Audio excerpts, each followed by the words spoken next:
Hello everyone, मैं हूं doctor Saqib Al Hasan Philius pain care centre से।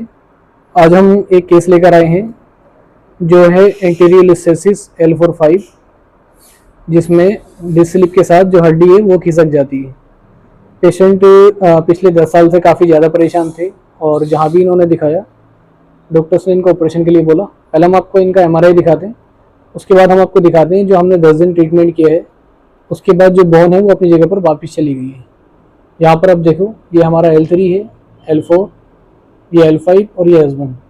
सिंपली अगर हम देखें तो L3 और L4 डिस्क अपनी जगह पर है, हड्डियाँ बराबर हैं लाइन में, और जो नस का रूट है वाइट वो बिल्कुल क्लियर है, कोई दिक्कत नहीं।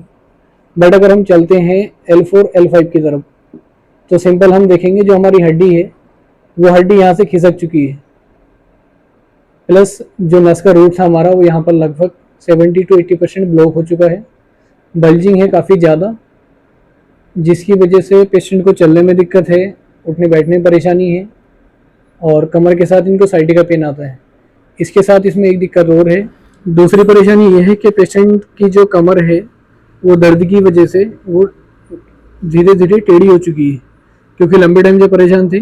जैसे जैसे पेशेंट को कंफर्ट रहा उस कंफर्ट में वो चलते रहे, जिसकी वजह से इनकी कमर भी टेढ़ी पड़ गई। एक कूला ऊपर चला गया और दूसरा कूला नीचे चला गया।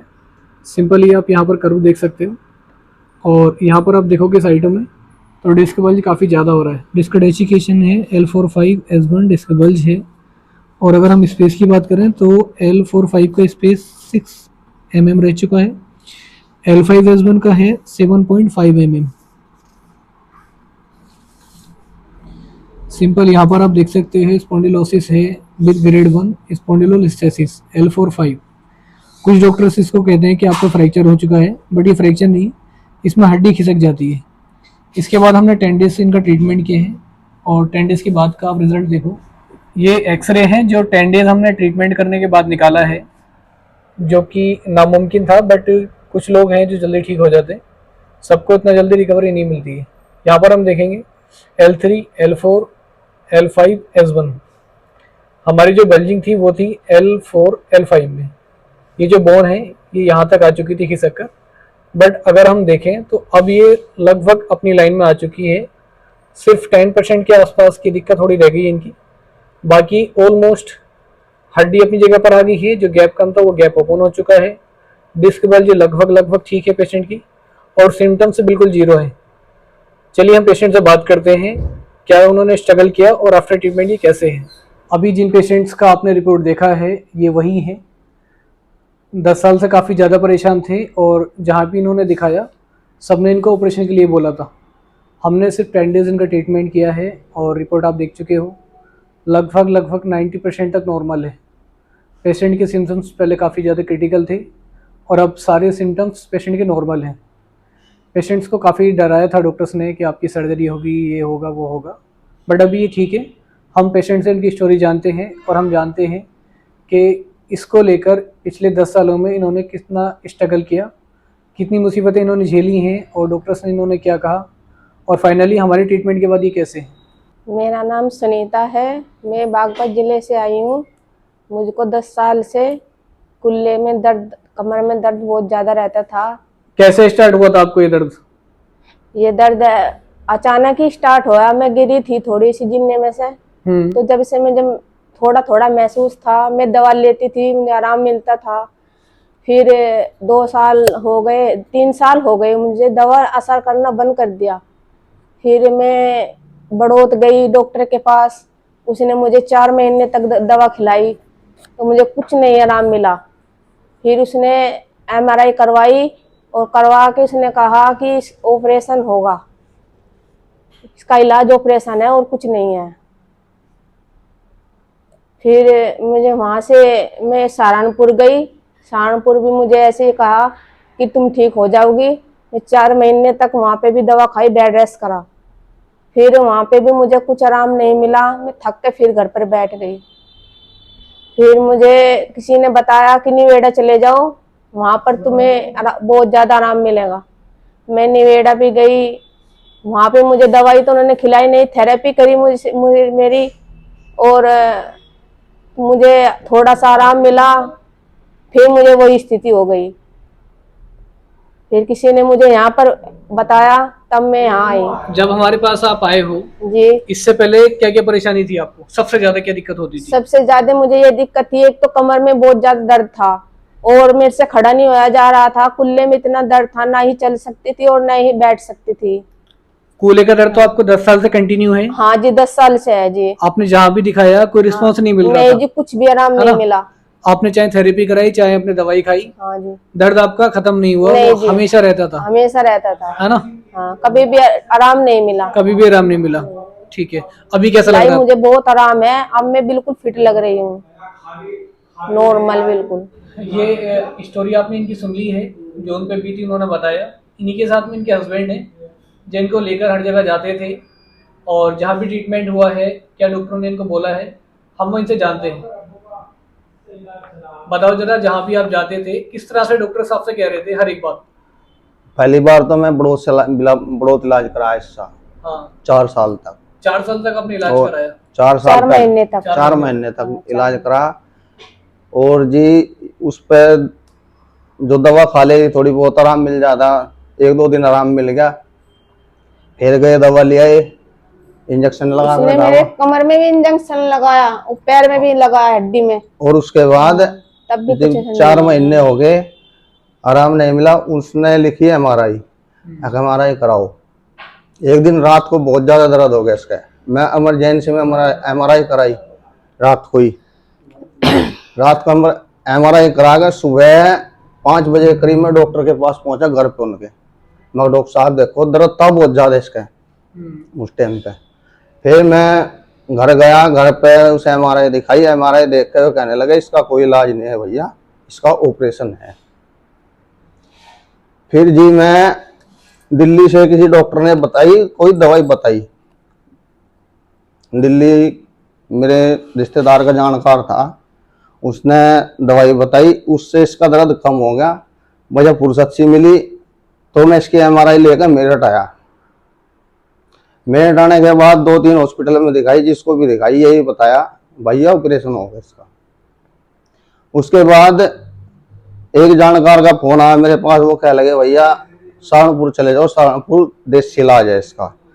उसके बाद मैं कहा सहारनपुर गजरुल्ला है, गजरुल्ला पड़ा है उसके पास।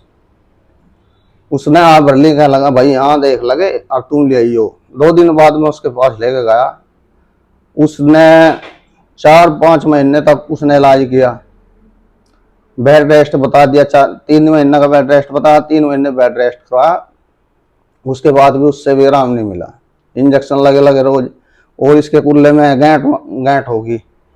कितने इंजेक्शन लगाते थे रोज? इंजेक्शन डेली लगे थे 100 इंजेक्शन लगे हैं मेरे। कितने टाइम में? 3.5 महीने तक। 3-3.5 महीने में 100 इंजेक्शन के आसपास लगा दिया? लगा दिया नसों के। हाँ जी, नसों के। और उसके बाद जब नहीं है, एक रिश्तेदार ने बताया नोएडा थेरेपी करते हैं। फिर मैं इसको नोएडा लेकर गया,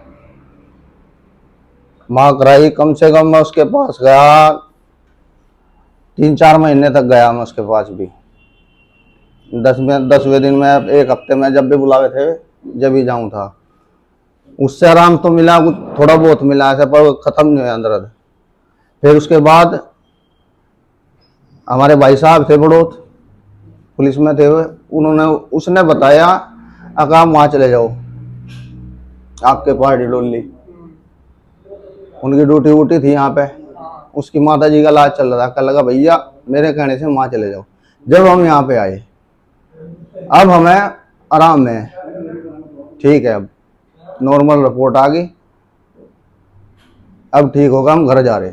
ठीक है, तो हाँ, जब आप परेशानी लेकर आए थे, पहले दिन हमारे पास आए थे, तब आप बैठ नहीं पा रहे थे, चल नहीं पा रहे थे, हाँ और जी, हर कंडीशन में आपको दर्द था जी, वो भी तगड़ा वाला। हाँ बहुत ज्यादा ठीक है, जी। हमने पहले दिन आपका ट्रीटमेंट किया, आपको दर्द बढ़ा, हाँ जी, बड़ा था। है ना? हाँ जी, उसके 2 दिन के बाद फिर कैसा रहा आपका? 2 दिन तक का जी मेरा शरीर बहुत अकड़ा रहा है, दर्द बना रहा।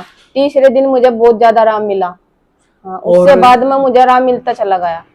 आज आपको किसी तरह की कोई दिक्कत लग रही है? आज नहीं 10 दिन हो गए आपको? नहीं जी, अब मुझे कोई दिक्कत नहीं, मैं काफी देर से बैठी भी हूँ। हाँ। मुझे कोई दिक्कत नहीं है। शुरू में 2 दिन को छोड़ के हाँ जी, आज तक आपको कोई दिक्कत नहीं? नहीं जी, अब मैं बिल्कुल ठीक हूँ। फर्स्ट क्लास हो आप, जी, है ना? 3 मंजिल आप ऊपर नीचे चढ़ते हो? हाँ जी। आपको कोई परेशानी नहीं, होती? कोई परेशानी नहीं है जी। बैठने में, चलने फिरने में कोई दिक्कत हो रही है आपको? अभी तो ठीक हूँ जी मैं। सब फर्स्ट क्लास लग रहा है? First class. आपने कोई इंजेक्शन वगैरह तो नहीं लगाया आपको? नहीं जी, कोई सर्जरी वगैरह नहीं की? नहीं कुछ नहीं, बस यही करा आपने। आपको एक केस बता रहे थे, आपके एक डॉक्टर के पास गए थे जो आपको डरा रहा था कि वो ऑपरेशन करा लो, ये सब करेंगे हम, क्या पता था वो सिस्टम? बड़ोत वाले ने। वो तो मिनट था ही, एक जो मिनट वाले हमारे लेके गया जी मैं उसके पास। मैं गाँव का जी ऐसे ये है, तो हमारा ये देख के बोलने लगा वो, क्या लगा भैया इसको पेशाब का पता लगे पेशेंट तो घर था मेरा। हाँ। मैं क्या लगा मगर जी पेशेंट को पेशाब का पता लगे, क्या लगा लैटरिन का भी मगर जी लैटरिन का भी लगे। क्या लगा पैरों में दर्द है, मगर जी ना दर्द भी नहीं है। कमर में दर्द है, मगर ना जी। वो बोलने लगा मैं तो खुद दिक्कत क्या है, मगर दिक्कत जी उसके कुल्ले में दर्द है जो, और कुछ नहीं है। तो वो डराने लगा मुझे, क्या लगा भैया 2-4 दिन में 10 दिन में इसको ये दिक्कत आनी शुरू हो जाएगी। उसको पेशाब का पता नहीं लगा, लैट्रिन का पता नहीं लगा, आधा हिस्सा खत्म हो जाएगा। आप इसे जल्दी से जल्दी लाओ और ऑपरेशन कराओ। आपको कल परसों जब भी आना आ जाओ। और जी इसके मांगे थे उसने, मेरे पे थे 2.5 लाख रुपए मांगे थे ऑपरेशन के। वो क्या करने के लिए बोल रहे थे अंदर? क्या प्लेट खींचने के लिए कहते हैं सर। अच्छा, पेच लगाने के लिए बोल हाँ, रहे थे? पैच लगाने के लिए। उसके बाद ठीक होने का क्या पूछा आपने? ठीक होने का गारंटी कोई नहीं ले रहे थे, गारंटी कुछ नहीं? कुछ नहीं थे गारंटी। उनका मकसद तो ऑपरेशन करना था जी, बस बात खत्म। बात खत्म। जैसा आपने देखा, पेशेंट काफ़ी क्रिटिकल कंडीशन में थे और जहाँ भी इन्होंने दिखाया इंजेक्शन, मेडिसिन और फाइनली सर्जरी इनको बोली गई। सभी डॉक्टर्स ने अलग अलग बोला, लेकिन लास्ट पॉइंट यही था कि ऑपरेशन करा लो, वरना 2-4 दिन में आपके पैर काम करने छोड़ देंगे, नीचे का हिस्सा पैरालाइज हो जाएगा। ये सब पेशेंट को समझाया गया, लेकिन आज सिर्फ 10 डेज में पेशेंट रिकवर हो चुके हैं। सिर्फ 10 दिन के अंदर, 10 साल पुराना केस है इनका, ऑलमोस्ट ठीक है। पेशेंट से हमने बात करी है, आपने देखा बैठ पा रहे हैं, जीने चढ़ पा रहे हैं, चल फिर पा रहे हैं, जो कि पहले एक्टिविटी नहीं कर पा रहे थे। अब ये सारी कर सकते हैं बिना किसी परेशानी के और बिना किसी सर्जरी के और बिना किसी साइड इफ़ेक्ट के। जो हम ट्रीटमेंट करेंगे कोई साइड इफ़ेक्ट नहीं है, कोई नुकसान नहीं है, प्रॉफिट ही प्रॉफिट है। और इसमें किसी तरह का कोई कट्स वगैरह हम नहीं लगा रहे, ना ही कोई सर्जरी हम करने वाले हैं। पेशेंट नेचुरली जैसे डिस्क खिंचकी है अपनी जगह से, हड्डी जैसे खिसकी है अपनी जगह से, हम नेचुरली अपने मैनुअल अपनी मशीन के ज़रिए उसको वापस लेकर आ जाते हैं। पेशेंट को आप देख चुके हो, अब ये बिल्कुल ठीक है। अगर आपको एंटीरियर लिस्थेसिस, एटेरियल लिस्थेसिस की प्रॉब्लम है और आपसे भी डॉक्टर्स ये कह रहे हैं कि आप ऑपरेशन करा लो वरना आप बेकार हो जाओगे, पैरालाइज हो जाओगे, या हम पेज लगा देंगे आप ठीक हो जाओगे, तो जिम्मेदारी कोई डॉक्टर आपकी लेने वाला नहीं है। लेकिन अगर हम आपका ट्रीटमेंट करते हैं और आप टाइम से हमारा ट्रीटमेंट कराते हो और हमारे रूल फॉलो करते हो, तो आप विदाउट सर्जरी ठीक हो जाओगे, वो भी मिनिमम टाइम में। चाहे डॉक्टर साहब से कुछ भी कहें, वो मैटर नहीं करता। बट आपके पास अगर कोई रिपोर्ट्स है, MRI है जिसमें ये चीज़ लिखी हुई है, मेंशन है, आप हमारे दिए हुए नंबर पर कॉन्टैक्ट करो, हमें व्हाट्सएप करो, हम आपको बताएंगे। अगर सक्सेस हो सकता है आपका ट्रीटमेंट तो हम आपको बुलाएंगे और दिए हुए टाइम पर आप बिल्कुल ठीक हो जाएंगे बिना किसी सर्जरी के। तो जैसे आप 10 साल से घूम रहे हो हर जगह पर, आप दवाइयाँ खा रहे हो जी, और अपनी पर्सनल लाइफ भी खराब हो चुकी है इसकी वजह से, और फाइनेंशियली काफ़ी प्रॉब्लम आई जाती है। हाँ जी। ऐसे लाखों लोग हैं जो घर बैठे हैं इस इंतजार में कि हम या तो ठीक हो जाएंगे वरना तो हम एक न एक दिन सर्जरी करा के ठीक हो जाएंगे। उनसे क्या कहना चाहोगे आप दोनों? हम यही कहना चाहेंगे जी, आप यहाँ आओ और डॉक्टर साहब के पास आओ, ये अच्छा इलाज करते हैं। बाकी अपना एक एक्सपीरियंस ये कहता है कि सर्जरी ना कराएं तो बढ़िया है सर्जरी ना कराए तो बढ़िया ही है ना? और यहाँ आ जाएंगे तो बिना सर्जरी के हो जाएगा, बिना सर्जरी के ठीक हो जाएगा। बताओ मैडम, कुछ कहना है आपको? बस जी मुझे इतना ही कहना है, आप जिस स्थिति में हो इनका कॉन्टैक्ट नंबर लो और यहाँ पर आकर अपना इलाज कराओ। धन्यवाद। ठीक है, तो हमने कुछ झूठ तो नहीं बुलवाया आपसे? नहीं जी, ये आपकी अपनी स्टोरी है? हाँ जी, हमारी अपनी स्टोरी है। ठीक है, इसे डाल सकते हैं यूट्यूब पे? हाँ, जी डाल दो। हाँ।